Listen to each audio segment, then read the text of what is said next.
In this video, we'll teach you the 2 ways to pay an invoice online.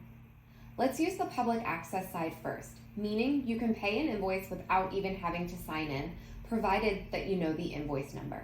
On the main screen, in the bottom center, it says Pay Invoice. You will click on that box.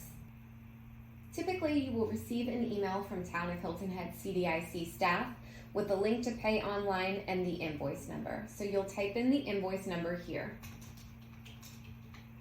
and select search. Here it will show you the amount due.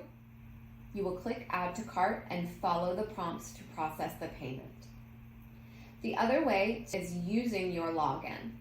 Once you're in, you will see that it says My Account on the bottom left-hand corner. You can select My Work, and you will see the first column here shows My Invoices. You can select on any number of invoices and select Add to Cart, and again, you would follow the prompts to pay your invoice.